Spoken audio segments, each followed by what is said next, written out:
Welcome to Stuff You Should Know from HowStuffWorks.com.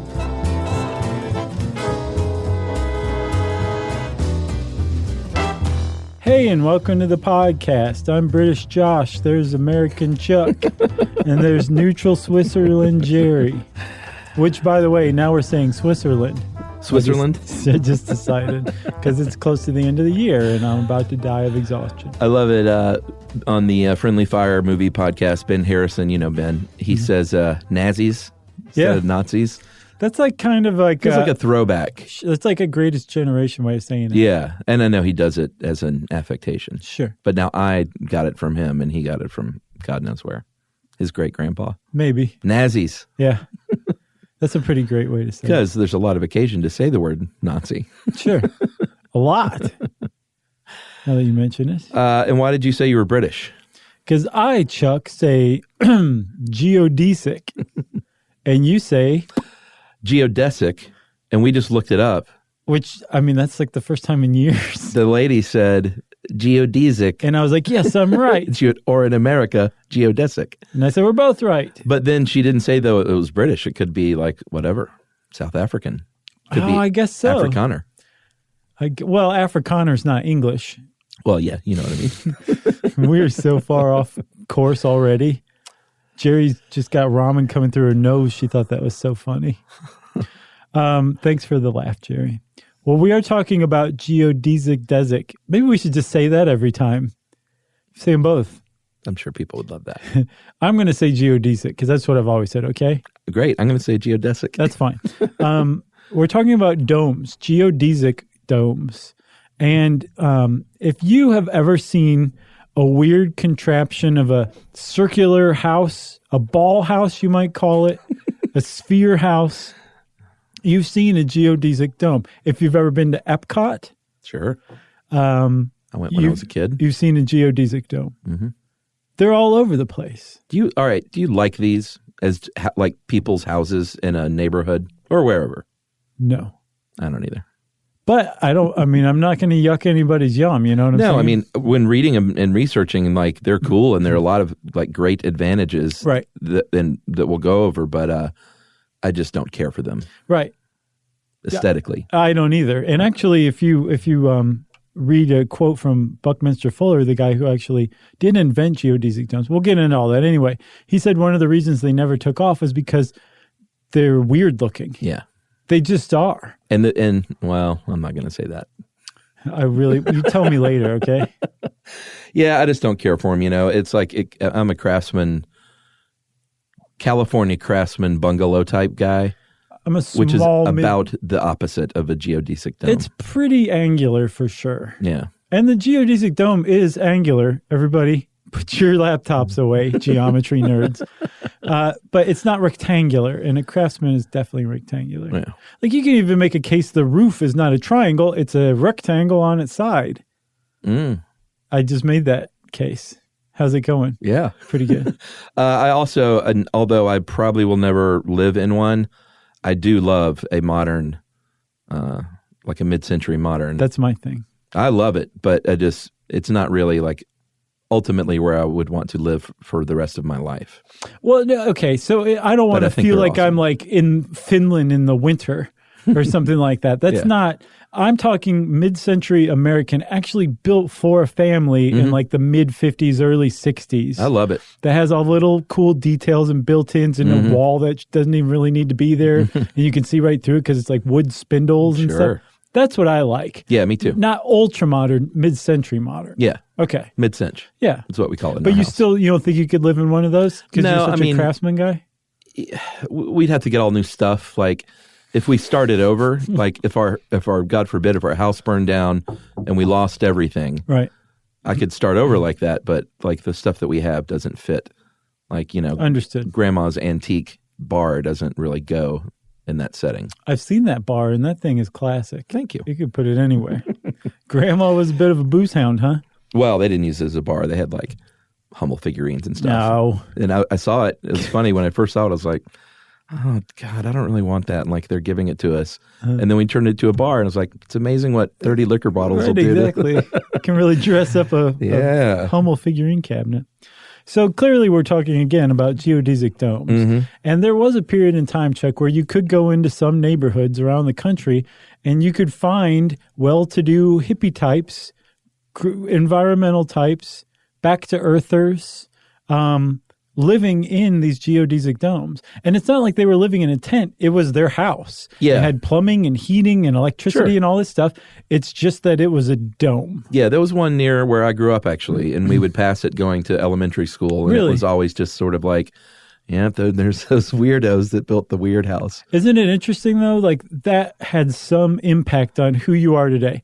No Yeah, matter probably. how minute or how small, but seeing that every day or every Yeah. weekday, that had to have some impact on you. Yeah, and theirs was also one of those, it was also partially underground even. So there was an exposed Jeez. dome, but then that was sort of built into a hill. And so they were full on. They had a lot of hippie cred. Yeah, they were going for it. And looking back, they were probably super cool people. Probably.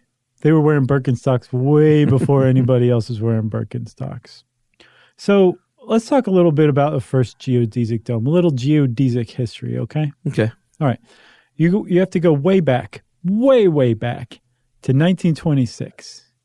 And not only do we have to go back, we have to go to Germany, Jena, Germany. I don't know where that is. I don't either. But there is a very famous optics company called Zeiss. I do know that. Sure. And Zeiss wanted to build a planetarium on top of one of their factory at Jena, Germany. And they said, please build us a planetarium, Walter Bauersfeld, where if you didn't know if he was German or not, just listen to his name. Feld, even more German. Yeah. And he said, sure, let me think about this and I'll see what I can come up with. And he came up with what's widely pointed to as the world's first geodesic dome. Yeah, and it was a good idea for this project in particular because they needed it to be light because it had to go on top of a roof. Right. They needed it to hold a lot of people, and obviously because it was a planetarium, that interior roundness was kind of key. Mm-hmm. It'd be weird to have a square planetarium. It would, You know? especially if you're like, I didn't know Venus could take a corner like that. I didn't know he could do that. All right. So that's what he did, and it really worked well. It did house a lot of people. I mean, not house, but it could hold a lot of people. It can withstand storms, and these are some of the factors that make them not only popular, but like a good idea depending on where you are. Like if you're in Antarctica, right. They have them there, and it's perfect for that kind of weather. Yeah, there was a period in time, which we'll see in a second, where geodesic domes were like the house of the future. Yeah. It was a very, very good idea that never took off because everybody said, no, we think those are kind of weird. We don't feel comfortable with that. Pretty much. So Bauersfeld's planetarium actually kicked off a planetarium craze.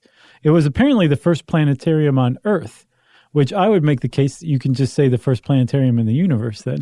Probably so. But because there were people who started to build planetariums as a result of this, geodesic domes kind of became a thing. Yeah. But it wasn't until a guy named Richard Buckminster Fuller of Carbondale, Illinois, Yeah, very big deal. came along and actually patented the geodesic dome that they really became that house of the future thing that I was talking about. Yeah, and he was an engineer and a sort of a visionary thinker, one of the great Americans, I think. Yeah, We could do a show on him altogether, I think. agreed.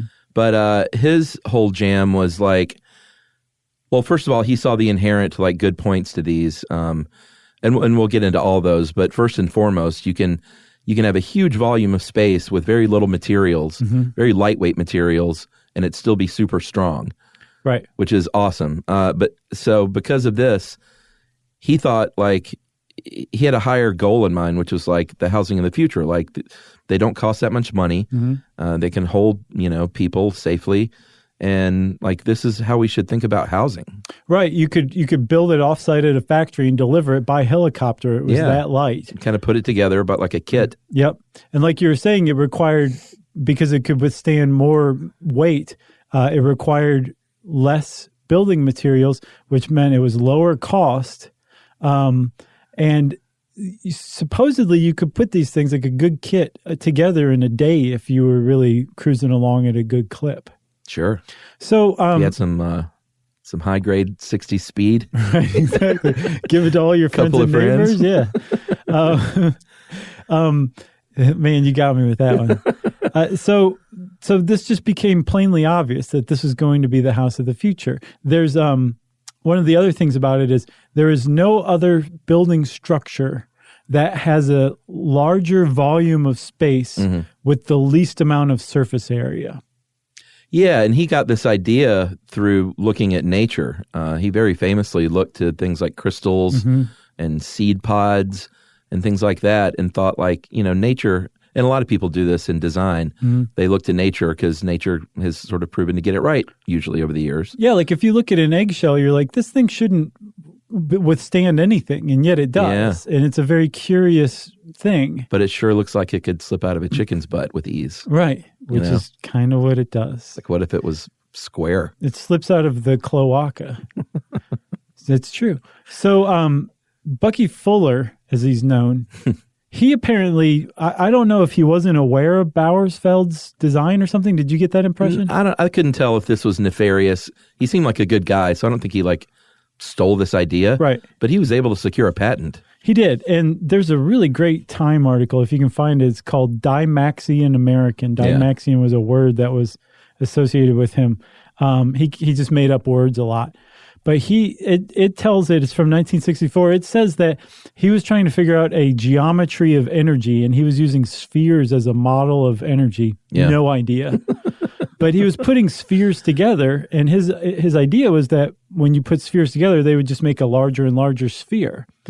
But that's not what happened. If he took a central sphere and put other spheres around it and pushed it together, and what he found was that it started to make squares and triangles rather than a larger sphere. And he figured out that what he had just come up with was actually a very smart structure, that you could take those squares and divide those into triangles, and you could take the triangles and divide the triangles into even smaller triangles. And if you kind of curve the edges of the triangles inward towards some imaginary center inside the sphere, you actually create a sphere. And technically it's a polyhedron, and most geodesic domes are icosahedrons, which if you play Dungeons and Dragons is just a 20-sided die. Yeah. But the more you cut the sides into smaller and smaller triangles, the closer to an actual perfect sphere you get. And that's a geodesic sphere. And if you cut it in half or cut a portion of it and just use one half of it, that's a geodesic dome. Yeah, which is what you see it's not fully round because it has to be flat and sit on something. Right. Well, actually, the Spaceship Earth geodesic dome at Epcot is a full sphere, but that is pretty rare. And I thought it was interesting, too, that they said that if you were just designing something on paper, you could just design it bigger and bigger, and it would just get stronger and stronger.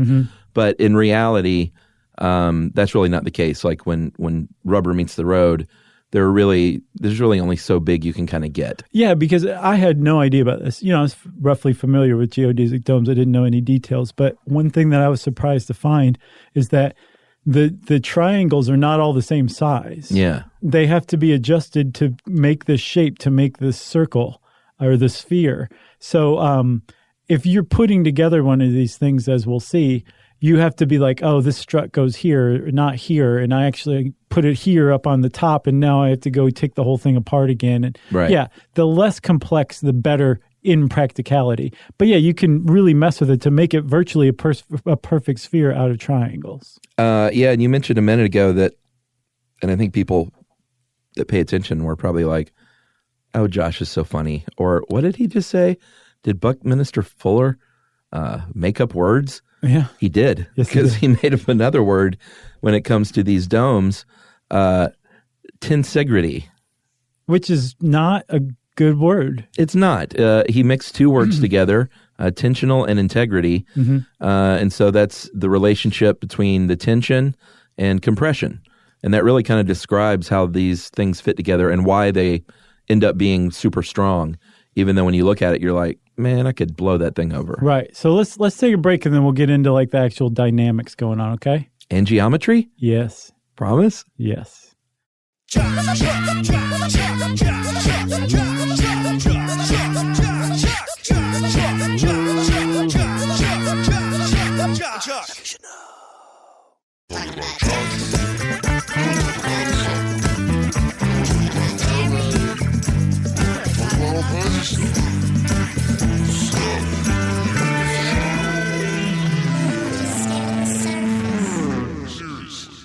All right, Chuck, I promised. It's time to talk geometry. How'd you do in geometry? I failed the first time, aced it the second time. I'm actually really glad that I failed it because when I was forced to take it again by the man. And this is high school, right? Yeah. Yeah. It clicked, and I've never understood any field of math like I understood geometry. I don't quite remember it now, but like I understood geometry like I was Pythagoras' like brother. I wasn't quite at that level, but I feel like because I have long sort of poo-pooed the maths. Yeah, but you've unfairly. retracted that, right? Well, yeah, but I mean, just for my pea brain, like understanding it, I understood geometry more than all the other maths. Right. And I did okay in it for an English nerd. Yeah. You know? Good enough. You didn't actually it's completely fail. different than anything else, I feel like, in math. Geometry does seem like its own thing for sure. It's very much its own thing. Like, yeah, there's numbers and sigma makes an appearance and stuff like that, but it definitely seems to be, it's different than algebra, I'll tell you that, buddy. Shout out to Miss Karn, Redan High School.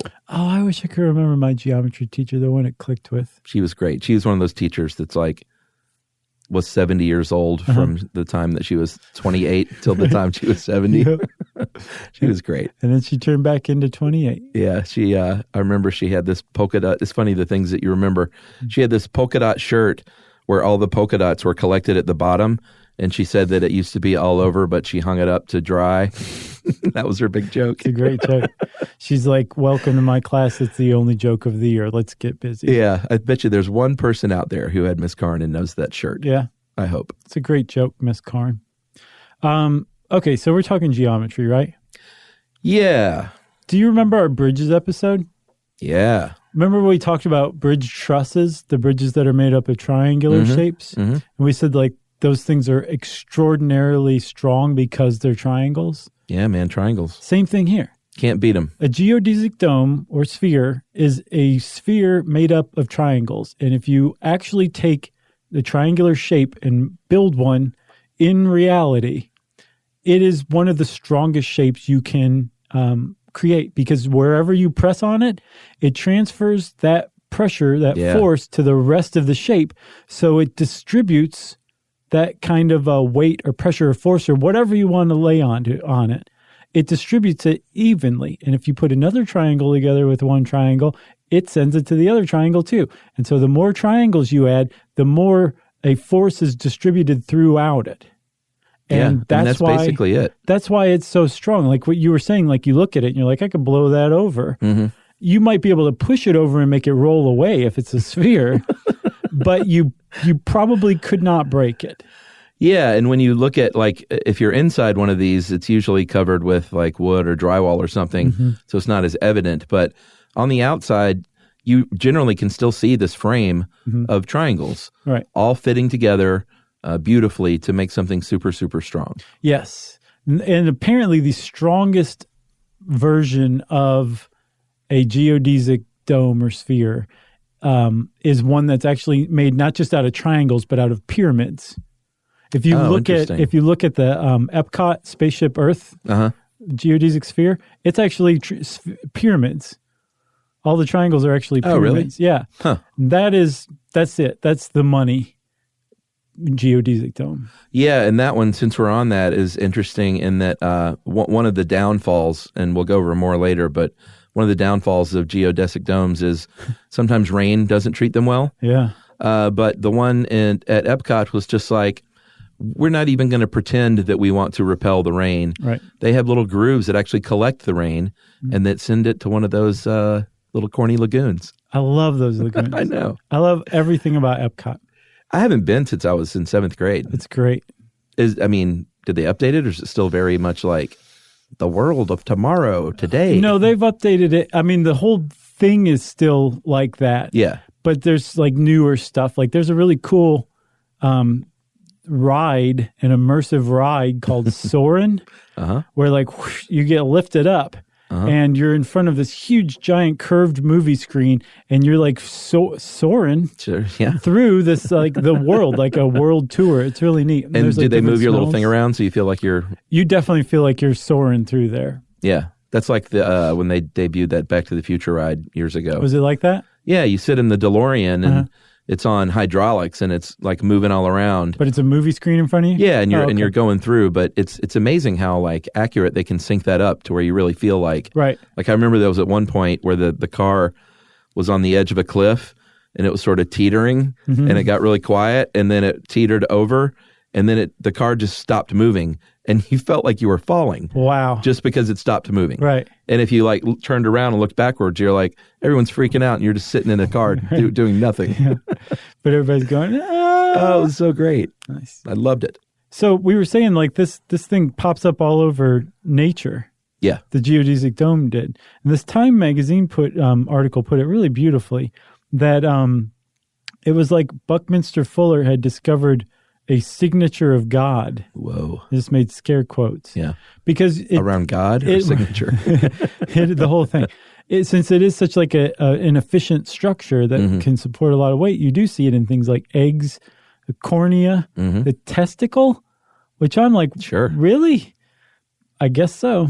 I couldn't find that anywhere else. And I definitely typed testicle geodesic dome into Google, and it didn't really come back with anything. But this 1964 Time article says it, so it's so. Well, the dome period is a pretty strong structure. The Romans were building really big, strong domes a long, long time ago, but they don't stay strong for long. That's sort of one of the problems with a dome, just a regular dome, is that you need a lot of super heavy supporting materials and walls to keep it up. And over time, they wear out. But what Fuller did was took that sort of same principle and applied this geometry to it. Right. And these triangles that the Romans, didn't think of. And the rest is history, I guess. Yeah. What he found was that when you put these spheres together, you created what he called a vector equilibrium. The outward force of the thing that's trying to collapse it. You know how like if you could press down on the roof of a house, it would collapse outward to the sides? Yes. Same thing wants to happen to a geodesic dome. But in a geodesic dome, that pressure outward from the force of gravity makes it stronger. Is actually equal to the force that's being distributed around it. Yeah. The circumferential force. And since they're equal in equal measures, they cancel each other out. Yeah. So it's just like the thing is gravity free. Yeah, I mean, you definitely see why he was like, this is the house of the future. Yeah. Because they were cheap, they were strong, they were lightweight, and they distribute like heat just blows around them because they're round. Right. They're really efficient to heat and cool. There are a lot of really great advantages to them. Yeah. And so I can't remember when he made his first one. I think it was at a World's Fair.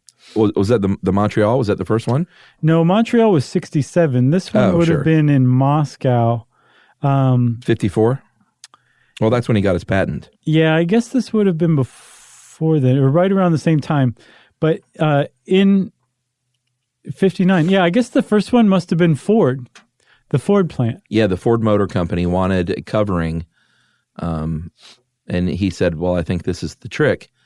And he built it. He was like, and this is what Ford wants to hear, or any company. Right. He was like, it'll be better and cheaper, and I'll get it done faster than any of these other schmucks. And so bear in mind that when Ford called them from Dearborn, Michigan, that no one had ever come up with this before. They thought, since they wanted to enclose their courtyard, the central courtyard in this rotunda that they'd built, that it was going to have to be a traditional dome with buttresses and supports and like heavy walls and all that. Sure. The problem is because the courtyard was so far across, I think it was more than 30 meters, 90 feet across, anything that they built would probably collapse the walls of this very sturdy rotunda building. So they had a problem. And when they called Buckminster Fuller, I don't know who got in touch with who. It was pretty brazen for him to say what you said. He said that he can get this done below cost, in time. It's going to be super light. And he proved the world wrong his doubters wrong, at least, when he built the first geodesic dome over it, and it was pretty awesome. Also, we didn't mention he was a freshman college dropout. Yeah. So he's self-taught, and he just came along and showed the world of engineering basically a brand new type of structure, an incredibly elegantly efficient type of structure. He just showed the world it could be done. Yeah, some people are just born with like a certain kind of brain. That's why he deserves his own episode for sure. Yeah. So the Ford dome was great for a while until 1962 when it was leaking, and they said, "Hey, this thing's leaking. We need to do some repair work." So they were doing that, and they were waterproofing and weatherproofing the panels, and they were using a waterproof, see-through, transparent waterproof sealer. But to make it easier to spray, they heated it up, which makes sense. But unfortunately, those vapors ignited from a propane heater. This thing caught on fire, and I get the idea that it was like the whole thing was done in like an hour. Yeah, because they sealed a lot of it with the waterproofing, the highly flammable waterproofing stuff. So when a little bit caught, those vapors caught, the whole dome caught fire. And it was made of like aluminum and plastic, so it just went up like a match. Yeah. And they were decorating for the Christmas fantasy exhibit below in the courtyard. All that stuff caught on fire. Man. It burned the whole rotunda down. I imagine huge building. There's nothing more flammable than Christmas decorations in the early 1960s. No way. Not a chance, yeah. It was really sad. Everyone got out of there, which is good, but by the time the fire department got there, it was too late. It was toast. So it's 50-foot flames. Like, I can't imagine what that scene looked like. And it burned the whole building down. Oh, yeah. Like, this was actually a tourist attraction. Imagine going to Dearborn, Michigan. To see the Ford Dome? Yes, that's what people did. I think it had seen like 18 million visitors in like its 20 or 30 years of operation. And this waterproofing fix burned the whole thing down at Christmas time. So I love how this article kind of brushes over. It says, no matter, Buckminster Fuller's geodesic dome had shown that it could be done. Yeah, it bears a little more digging in than that. For sure. But it is true. Like, he had shown the world there's this thing and we should start making them because they are efficient, cheap, affordable, and highly transportable. And apparently the next people to call was the military because they wanted to start using them as like Antarctic bases or to cover radar dishes, that kind of thing. Yeah, he very famously, too, in 1967 at... No, was this the World's Fair, or is this a different thing? No. They just didn't call it World's Fair, right? Yeah. The Universal Exposition in Montreal in 67 very famously had a 200-foot tall dome. And he was really trying to push the limits of what you could do. Like, he dreamed of enclosing part of Manhattan in a dome. Yeah. And saying we could give you clean air and climate control. Yeah, no. And it'll pay for itself over time because you won't have to use snowplows and all these other like things that cost money. It seems ghastly, almost like a Burnsian type of idea. Well, it would. There would definitely be a certain class of people that lived in that thing. Yeah, but it's I doubt if he'd be like, we'll do it over all of Queens. Right. Well, yeah, it was lower. It was 22nd to 62nd, I think, from river to river in Manhattan. Wow. It was going to be huge, and he did say it could pay for itself just from snow removal, not having to do snow removal. But imagine not having precipitation ever. I know. It's just it's wrong. There's something wrong with that. But it really captures the can-do engineering spirit of mid-century America for sure. Yeah, I mean, you can do a cool experiment with like a biosphere type of thing, but you don't want Manhattan covered by a dome. No. No. All the smells. Maybe Topeka or something like that. And that's one of the problems is all the smells, apparently. Like, Dude. They just fill up that dome. There's nothing to stop it. Right. Or the sewer gas accumulating at the top and eventually exploding. Yeah, no good. The Ghostbusters running around shooting off proton packs inside that thing. No good. Man, it's been a while since the GB ref. Mm-hmm. Should we take a break? Mm-hmm. All right, we'll be right back.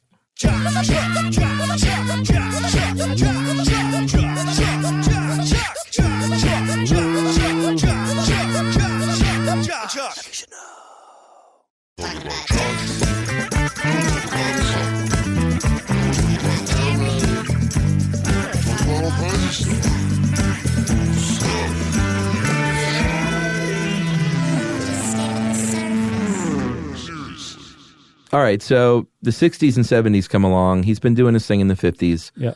And this is when the counterculture and the anti-mainstream sort of vibe was hitting. And so it was sort of primed for these things to come into fashion. And they did, just for regular old houses.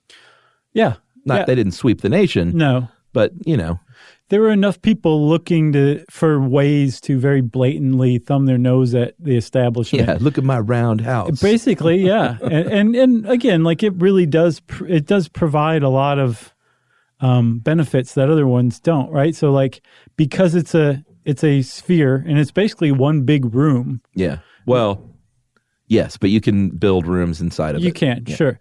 But the heat and the air distribution is really efficient. So it's very cheap to heat and cool. Mm-hmm. I think the average number that people reported was about a 30% savings in energy costs. That sounds totally made up. It does. But I saw as high as 50. And it seems like the world said, no, we'll go with 30. Sure. We'll go with the lower That end. seems believable. And so you've got heating and cooling efficiencies. Like you were saying, because it's round, it's not trying to stop wind, like cool wind, hot wind. When it runs into your house, if it's a rectangular house, Craftsman, mid-century modern, who cares? It runs into it and it's going to transfer heat or cold into your house. Yeah, in my case, right through my windows. And it's a great example. The thing is you don't want that heat or that cool in there usually, so you're going to have to spend a lot of money to artificially pump it out, right? Yeah. Through AC. With a geodesic dome, the wind kind of just moves around it. It's super aerodynamic. So it's not just running into this flat surface and trying to go through. It's just like, excuse me, I'll just go around. Yeah, and that's why they're great in Antarctica. They can withstand whatever kind of weather they throw. Antarctica is a they. Yeah, the penguins. And I have seen some of these at the beach. Again, they're not like the coolest looking beach house, but you see them, you'll see like quaint old beach house, Cape Cod, geodesic dome. Yeah. And then like McMansion. And I imagine they do very well at the beach. Yeah, because after a hurricane, if a hurricane is bad enough, you see empty lot, geodesic dome, empty lot. Yeah. And apparently it's anecdotal, but that's been reported that geodesic domes can make it through substantial hurricanes when the rest of the houses around it did not. Yeah, it makes sense. Some of the disadvantages is like we were joking about the smell, but it's really true. Smell and sound, if you've just got a big globe that you're inside, are really going to move around. There's not a ton of privacy, even though you can build out, sort of like living in a loft, you can build out rooms. Right. But if your rooms don't have a ceiling, although I guess you could do that too. You could, but then you're like, well, Like, why am I even in a dome? Right, exactly. Light as well. That's a big one. Yeah. Like the little light on your router that's like really bright at night. Oh, God. Imagine that just being distributed throughout your entire house. Yeah, no good. No, that's not a good one. Plus, I mean, if you look at any piece of furniture that's ever been created in the history of humanity, it's all meant for rectangular structures. Yeah, unless it's some sort of custom piece for a geodesic dome. Which is very expensive. Yeah, you have to get all this stuff made yourself, and the same goes true for, like the construction world is set up for square. Right. So fixtures and plumbing and pipes and all that stuff has to be sort of, and contractors get scared away from these things. Oh, yeah, they won't come near it. Yeah, unless you're just a specialist. Sure, and you're probably like the highest paid contractor in the world. Yes. Who works like once a year. Yes. But those same disadvantages are also advantages, right? Like you have a lot more floor space. Yeah, but sometimes it's wasted. It can be. Like if you've got a big, long couch, you've got a bunch of space behind it that's just sitting there, a little semicircle behind you. That's why a lot of, and I think this is the reason why I'm not super hip on geodesic domes is a lot of the stuff is just kind of out in the center of the room. Right. And it looks adrift or unanchored. That's a good thing about a wall or a corner or something like that. It provides a visual anchor to your stuff. No one can sneak up on you. No, that's another. Maybe that's why I don't like it. I'm like, what's behind me? Do you like your back against the wall in a restaurant? No, I don't care about that. Oh, man. Do you? Yeah. Really? You're afraid you're going to, what are you, a gangster or something? No, I don't think I'm going to get whacked. It's just, I just feel exposed. And Emily is very sweet. She's usually like, go ahead and take the seat. But lately she's been like, no, that's mine. Oh, yeah? Yeah. Wow. What'd you do? Nothing, man. It's just the time we're living in. She's doing it. So do you sit there and like turn around every time somebody comes in? The waiter comes in and I punch him. I turn around and punch him. Don't touch my stuff. Rain. We talked about rain. Mm-hmm. It can be problematic. Yeah. And it says in here that flat roofs are the best. What they mean are flat roofs at an angle. Right. Because a truly flat roof is the worst. Is not good. Frank Lloyd Wright did a bunch of those, and they were his houses could be very problematic. He had the very famous exchange. I can't remember the person, but it was some very, very wealthy, sort of noteworthy person. Frank Lloyd Wright built him a house, and he called and complained and said the water is now dripping onto my desk. And supposedly Frank Lloyd Wright said, move the desk. That sounds like Frank Lloyd Wright. Yeah. For sure. I don't know if that's a true story, but I guarantee I love it. It's true. Yeah. Yeah. So with the shingle roof, even with the flat roof, like a flat roof is not moving water, but it's probably not coming down. There's not as many places for it to come down.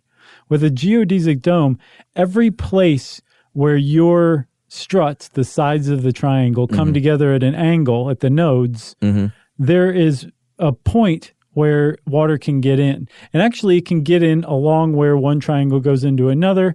There's a lot of places for water to penetrate the geodesic dome. It's a water nightmare. Yeah. From what I can tell. Well, it's put together from a lot of little panels. Yeah. So let's just really briefly say that. So one of the reasons why people were crazy for geodesic domes is you could put them together, like we said, in a day. Yeah, you can get a color-coded kit. You still can. Yeah.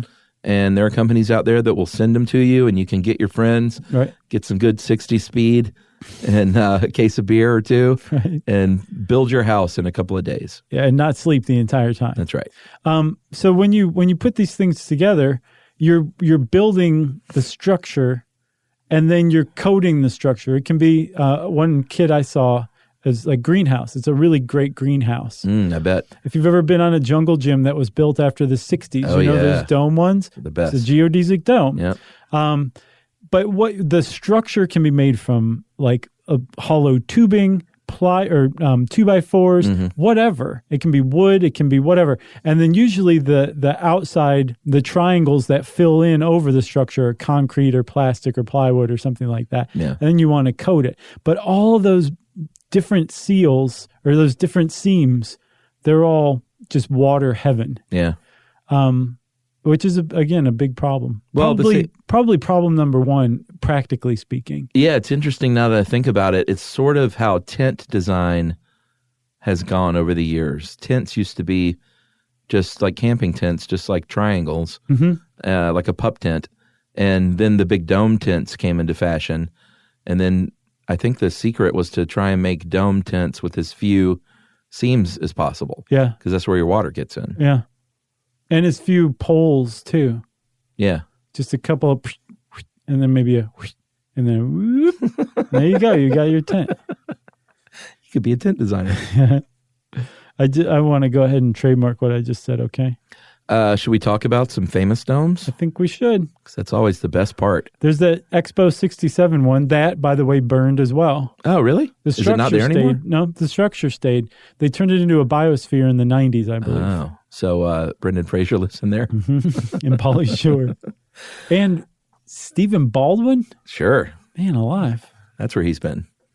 There is and these to me, like if you look up how do you pronounce the one in Japan? The Fukuoka Yahoo-oku Dome. Oh, is that the full name? Yahoo-oku with an exclamation point because Yahoo is that the sponsor? Got the naming rights. Yeah. So that is a baseball stadium, but when you look at these, like to me, I think of Epcot. When you look at this baseball stadium, it doesn't feel, I mean, it is a geodesic dome, right, but it just doesn't feel like that kind of futuristic, like highly paneled triangular thing. Well, what's cool about it is the dome part actually retracts. Yeah, retractable roof. In like 20 minutes. And the reason it retracts so quickly is because it's so lightweight comparatively speaking. Yeah. So it's pretty sweet. There's the Tacoma Dome. Yeah, which is a wood dome that just does not sound sturdy to me. Yeah, what was it? Oh, our skyscrapers episode. That was that new wood skyscraper somewhere. Why do I want to say like Nebraska? I thought that was Japan too. Oh, was it? I think so. It's one of the two. Right. It's easy to get them confused. Osaka, Nebraska. Right. They sound alike. Yeah. The Tacoma Dome is where the Sonics used to play. They're like, Kevin Durant's going to love this. Oh, man. So sad. I wonder when a team leaves, I've always wondered if they just, because I know like when the Browns left and became the Ravens, my stepfather was like, they were just dead to me. Wait, what? Yeah, that's where the Ravens came from. They were the Cleveland Browns. Where the Browns aren't playing still? No. The Browns there were no Browns for years. Okay. And then they came back and said, we'll give you a team again, Cleveland, and you can be the Browns again. Gotcha. But Art Modell literally famously packed up in the middle of the night. Like there are footage of 18-wheeler trucks at like 2 a.m., like hauling stuff. Yeah, you don't want to leave Cleveland. Ask LeBron. But they were dead to him after that. And I always wonder, like, if the Falcons left Atlanta and went to Birmingham, they'd still be the same guys. I wouldn't be like, no, screw that team. No, that's definitely how I went with Supersonics for sure. Yeah, Seattle was not very happy about that. No, they weren't not. I don't blame them. Supposedly they're going to get another team. One of the Microsoft founders, I guess Wozniak, is talking about bringing a team. Really? Somebody from Microsoft is going to bring a team, they're saying. Well, was it Paul Allen? I don't think so. He just passed away, though, right? Maybe it was Paul Allen. Oh. I mean, he owned the Sonics, I think. But he was from Microsoft? I'm just getting all confused now. No, I think you're right. Paul Allen was Bill Gates' partner. He died? Yeah, I think he died kind of in the last 6 months. Oh, well, maybe Seattle's not getting a basketball team. I'm not sure. Okay. Where did they go? Oh, Oklahoma City, right? Yeah. Oh, it's so confusing, everyone. For two half sports guys like us. We don't even make a full sports guy. Who's your team this season? Well, I always root for the Hawks, but it's just, they're a wasteland. It's pretty bad. So I don't even care. Yeah. Who does Schroeder play for now? He plays Nuggets? for Oklahoma City. Does he? Mm-hmm. Oh, I thought it was a different Western team. You like LeBron in L.A.? Sure. We should have a sports show called The Worst Sports Show on the web. This is a trailer for it. What about the Eden Project? That one's pretty cool. And aren't there two of these? And there one in China as well? I think they're going to open one in China. I think there's a third one they're opening. But the original one's in Cornwall. Or I'm sorry, Canal. Cornhole? In the UK. God knows how you pronounce that. I guarantee it's not Cornwall. It's probably Cornwall. Maybe. This one's really cool, though. This is one where you look it up and you're like, this is what you should be doing. Right. In Geodesic Dome, like experimentation. They build a biome. Yeah. That's one of the points of a geodesic dome is you can create a different climate inside a larger climate. It's a bubble. You're creating a climate bubble. Yeah. That's what the Eden Project did, at least. And they have two of them. They've got a tropical biome and then a smaller Mediterranean biome. So cool. And they're just beautiful. Lots of amazing plants and waterfalls and just great stuff. Apparently, it's a wonderful tourist attraction. I would go. I totally would. I think there's also a witchcraft museum in Cornwall that I want to go to. Let's do it, man. All right. We're going. Road trip. Yeah. We got to do a UK tour again. Yeah, that was awesome. And then we'll detour off to Cornwall. Maybe do a show there. How many people are there? Cornwall, let us know if we should do a show there. Let's do a live show inside the tropical biome. Oh, that'd be cool. I wonder if we could set that up. We could also do one at Epcot, too. We'll do a geodesic dome tour. Can we do one inside of the castle in the Magic Kingdom? We can ask. You have connections there, right? Yeah, our friend Brandon. That's right. Who built my site, thejoshclarkway.com. I know. I'm going to have to get in touch with him as my kid gets older. Have to finally drag Emily down there. He will happily help you out. He's a great guy. He helped my brother out. Oh, and by the way, I'm glad you brought that up. Congratulations to Brandon and Katie on the birth of their first ever child. Oh, wow. Yes, Cooper. Born into Disney royalty. Yeah, pretty much. That's pretty great. Congrats, dudes. I wonder if Cooper's going to go up and just be like, take it or leave it. I go like twice a week. Right. This isn't Euro Disney. I wish it was Euro Disney. Well, that is Spaceship Earth, of course, is the one we're talking about there that we mentioned. 180 feet tall, silver geosphere, very much the central sort of shining star of Epcot. Yeah, that's what everybody thinks of with Epcot. Yep, it's on every shirt. Well, not every shirt, but 98%. 98%. Did you know that Epcot is an acronym, Chuck? I did, but I remembered that from when I was a kid, but I can't remember now. What is it? Experimental Prototype Community of Tomorrow. That's right. And the name of the geodesic dome is actually called Spaceship Earth. And it was directly influenced by Bucky Fuller. Walt Disney was a big futurist. That's why there's like Tomorrowland and all that stuff. Yeah. And why there's Epcot in general. But not only did he inspire Spaceship Earth, the name Spaceship Earth comes from a Bucky Fuller essay, kind of a novella, called An Operating Manual for Spaceship Earth. And you can find the PDF for free on the web and get a pretty good idea of Bucky Fuller's whole jam. You know what I heard? I heard that very famous Walt Disney signature is not his signature. And I believe that. A cartoonist designer came up with that it's for just him. Too perfect. I could totally see that. Yeah. I'm not affected by that. I'm okay with it. Oh, really? He's not just a big fraud now in your mind? Basically. I let him off the hook. If you want to know more about geodesic domes, go make friends with a hippie. And since I said that, it's time for listener mail. I'm going to call one of our new young fans. Got a very sweet email from Veronica. Hey guys, I'm Veronica, 15 years old, and I'm from Indianapolis, Indiana. I just heard about Sarah, the 13-year-old superfan. Who's like 50 now. Yeah, she's Miss Karn. And I, too, am a super fan. I started listening when I was 9 or 10 with my mom every once in a while. Then I got an iPod and started listening to you regularly when I was 11. I love listening to the show when I'm getting ready in the morning and I'm going to school or going to sleep before bed. Every time you guys do a tour announcement, I always hope you're going to say somewhere close, like within 2 hours of Indianapolis, but I don't think that has ever happened. Dude, Cleveland is not that far from Indianapolis. I took a break from podcasts for about 2 months, but I missed listening to them, so I came back, and now I'm back regularly again. I just want to stop in and say hi. If I'm lucky, I'll make it to the podcast, but I don't expect it. Just keep being you guys, because I love to learn about the 4 different types of cat hair, the fact that cinnamon is a type of tree bark, perfume is made from whale vomit, and urosol is what makes poison ivy so itchy. Wow. My mom really likes your beard, Chuck, and she hopes that someone gifts you some beard lights for Christmas. Oh, I saw those. If you don't know what they are, they're just little ornaments that you hang in your beard. Have you seen them? And they light up super festive. Do you want some? No. Okay. I cut most of my beard off. I just noticed that. It looks very trim. This is sort of like the old days. Looks nice. And that is, she put signed Veronica, which is adorable. Thank you, Veronica. So, Veronica, I think we're trying to hit the major cities we've never been to eventually. Right. I think we might want to put Indianapolis on the list for 2019. Oh, boy. And give Indiana some love. Okay. Fine. Because this year we were like, I don't know, Salt Lake City, Phoenix, and they were great.